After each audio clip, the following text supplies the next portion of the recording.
Do all that. Okay, we are recording, guys. Welcome to the GoPro mentoring series. I'm so proud of you for investing in yourself and being on here tonight, because tonight we're going to talk about how to find your niche.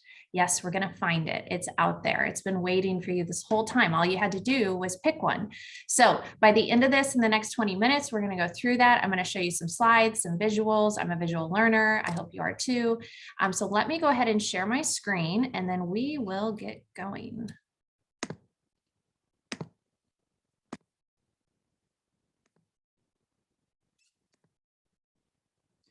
Okay, so this is called How to Find Your Niche. And the reason why we say how to find your niche is because it is out there, I promise you. It's been waiting for you this entire time. And I know this can be a scary thing. I kind of got caught on the hamster wheel of trying to pick my niche for a long time. And so I hope I'm going to give you some tools that you can use so that you don't spend as much time thinking about this as I did. So we're going to jump right into this. First off, I want to explain what a niche is. And if you're wondering, is it niche or niche? It's actually both. So you can say either one, but if you want to say the riches are in the niches, then you might want to go with niche.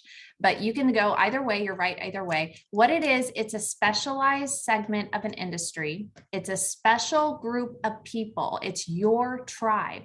It's people that you can help. It's people you can provide value to. And the reason why you want to pick a niche, especially with the billions of people that are on social media, is because it really gives clarity on what you do and how you can help other people. Because a lot of times people don't know, why should I follow this person? Why should we be friends? And so it really cuts through the noise on social media. And so you want to narrow down your niche. And I know that a lot of people think that this is counterintuitive, because they think, but I love everyone.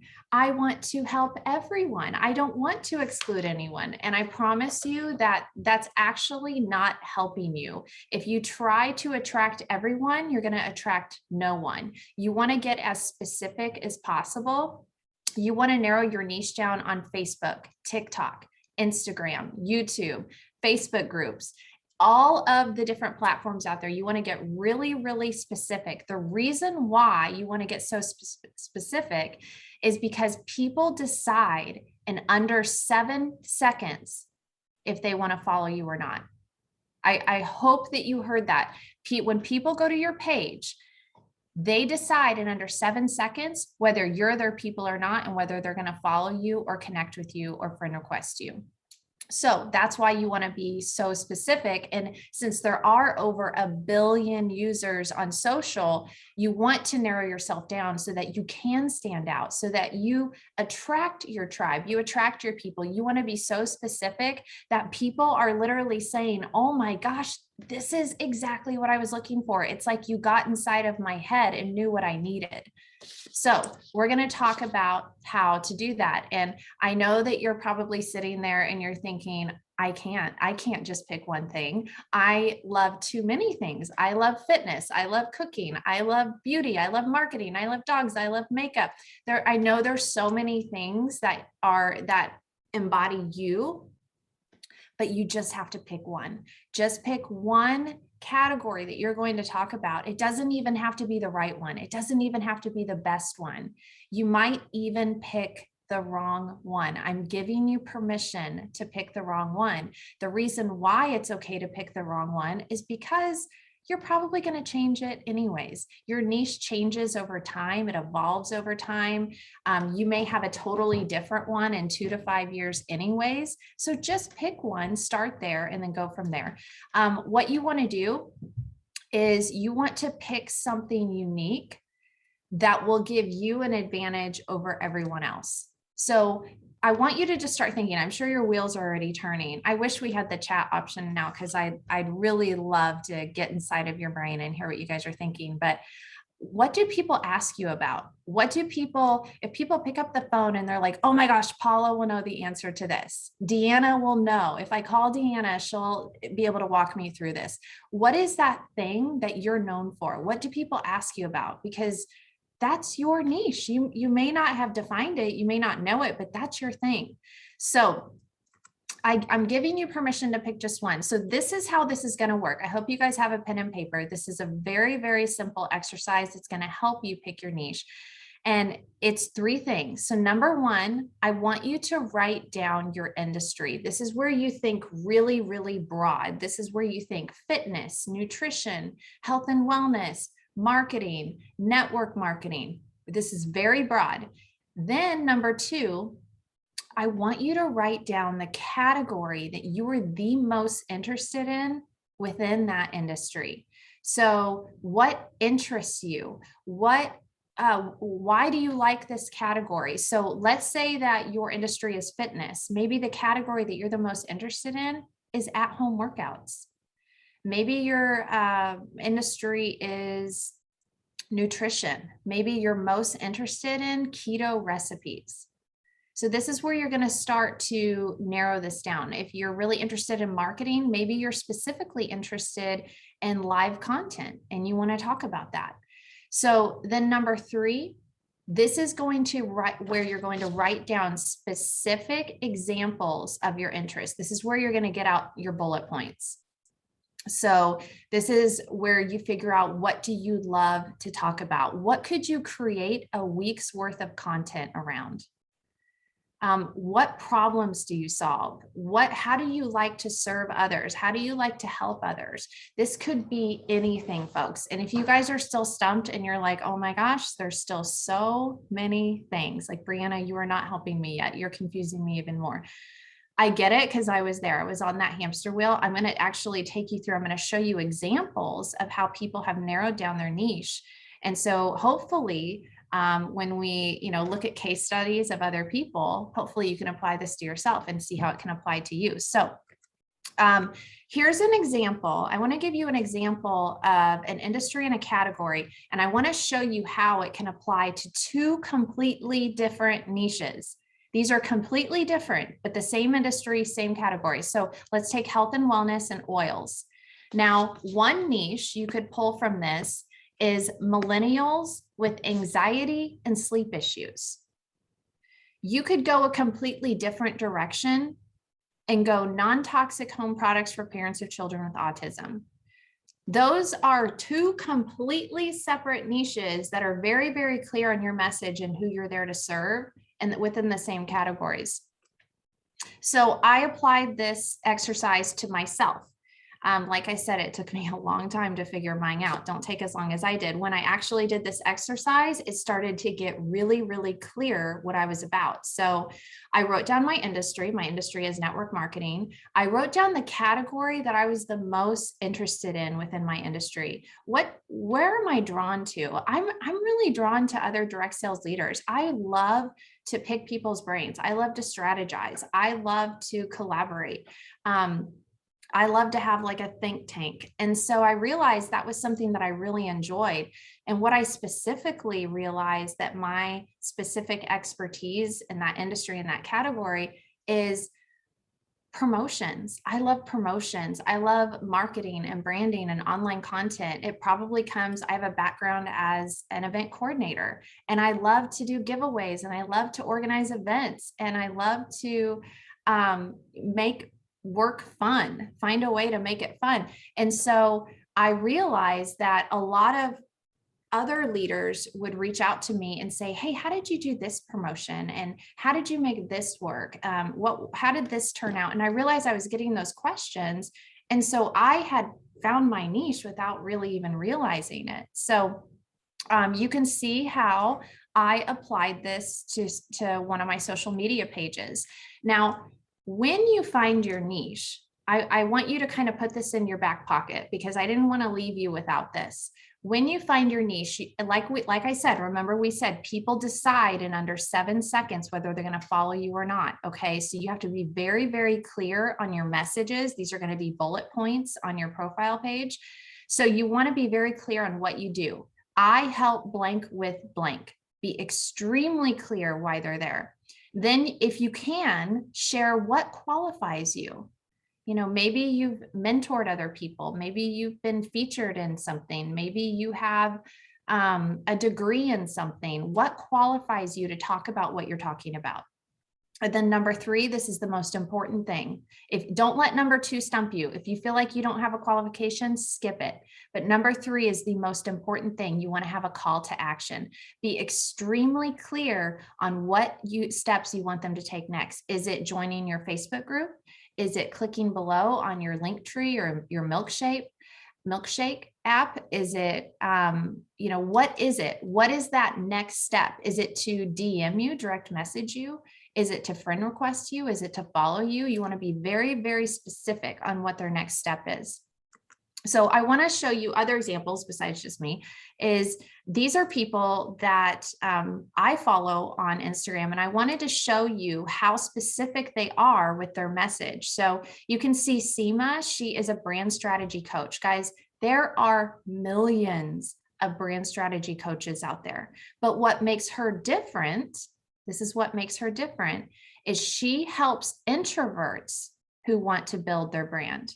So if I go to her page in under 7 seconds, if I see this and I think, oh my gosh, I'm an introvert, I'm scared to be in front of camera, I'm scared to do digital content, she can help me. She can help me build a brand while still realizing that I'm an introvert, and there's ways that introverts can build their business. And then you see here, she has DM for one-on-one coaching and land your first client. She has a very clear call to action. Same thing with Jordan. Jordan shows you how to close high ticket clients.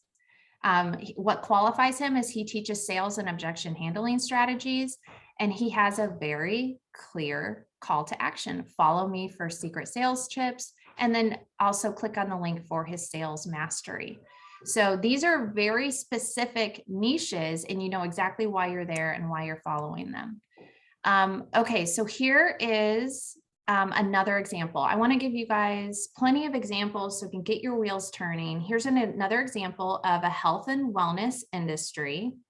That's us. We're all in health and wellness on this call. And then writing down your category, weight loss. That is also us. We are also in the weight loss category, but look at these 2 completely different niches that were pulled from the same category. One is I help new moms with limited time get the baby weight off. Another is I help women who are 50 plus get their metabolism back. Now, this is actually my friend Denise, who I work with. We brainstormed on what her niche could be. And so that was the one that she actually chose. I want to show you her page. You can see how she got very clear on what she does and who she helps. I help women 50 plus get their metabolism back and share a discount code. Well, what she did is she took this niche, this category, and she also applied it to her TikTok. Guys, she just got started on TikTok just a couple months ago.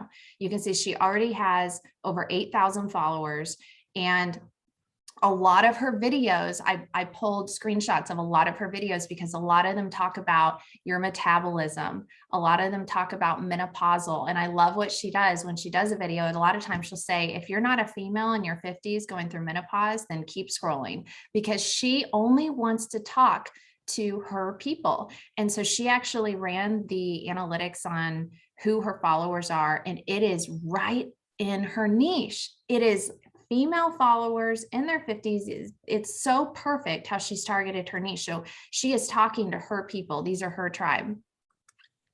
Okay, so I wanted to pull up the Zoleckis.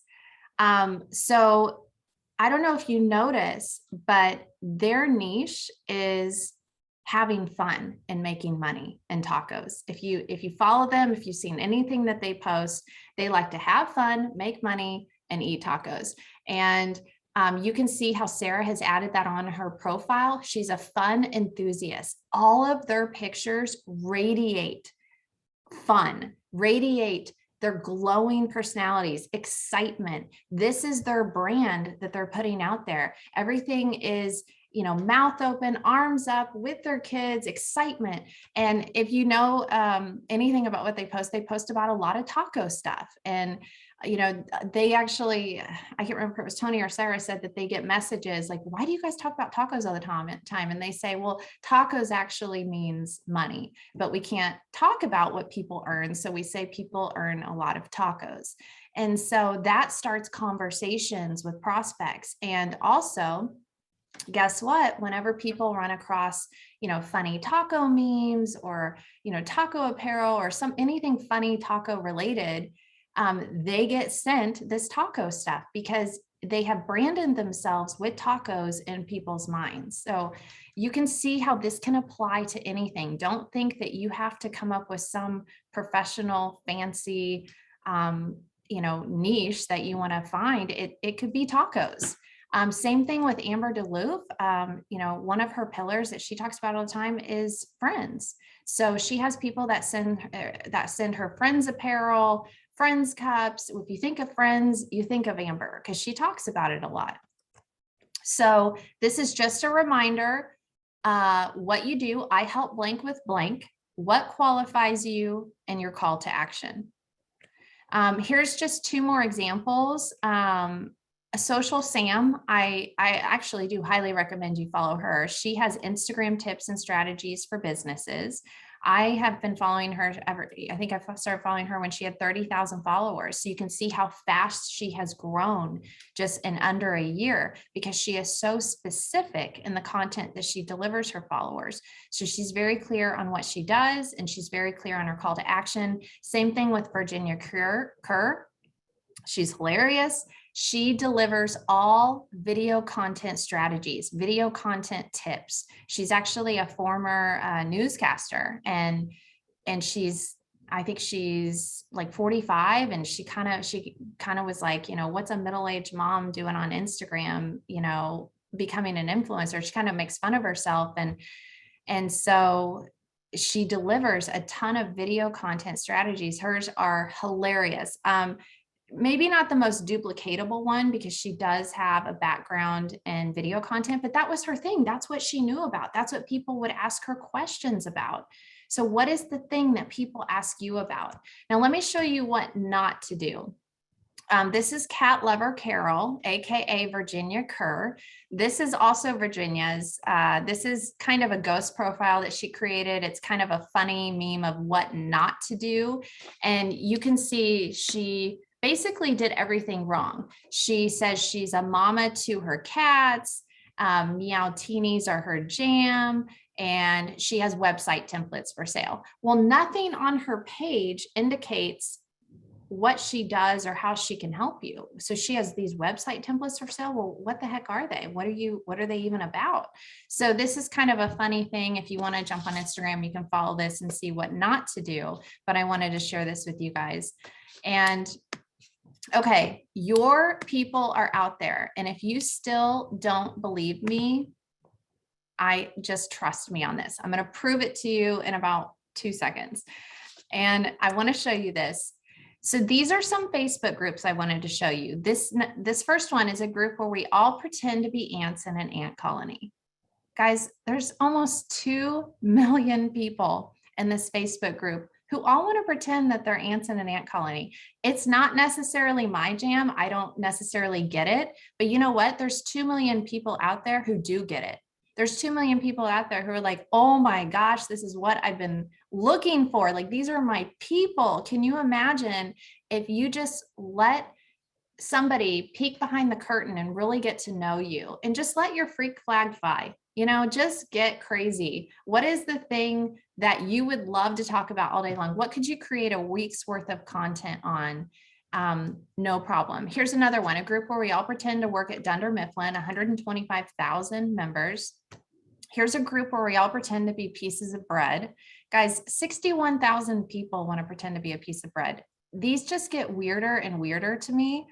But can you imagine if you were somebody who wants to pretend to be a piece of bread and you just found like 61,000 of your like close BFFs for life that you can network with? Here's a group where we all pretend it's still the 90s. That could be a fun one. Maybe you're really into the 70s or the 80s and you want to bring that back. Okay, I see you guys taking a picture, so I'll give you one more second.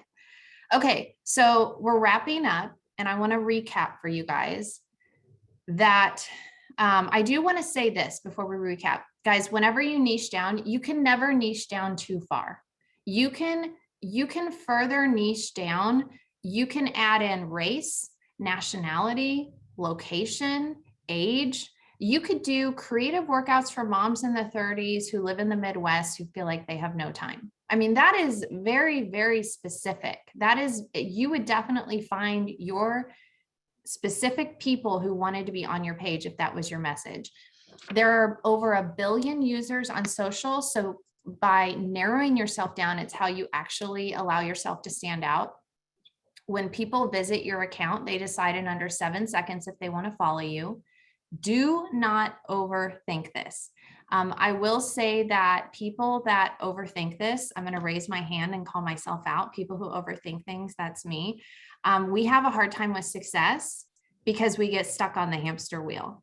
Just think about, could I create a week's worth of posts on what interests me? There's your niche. And if it's not your niche in 2 years, guess what? You can change it. You're not married to it. There's no pressure. So it doesn't even have to be the best one. You might even pick the wrong one. It doesn't matter because it will change over time. And lastly, could you create I already said this, could you create a week's worth of posts on what interests me? So you guys, I hope that this helped you. I'm going to stop sharing. I know we just had, I'm right at 21 minutes. Guys, I'm not somebody who stays on time, so I'm very impressed with that. I know we had a couple people raise their hands. So what I'll do is I'm going to stop the recording. And then if you guys had a question, you can ask your question. 1 second.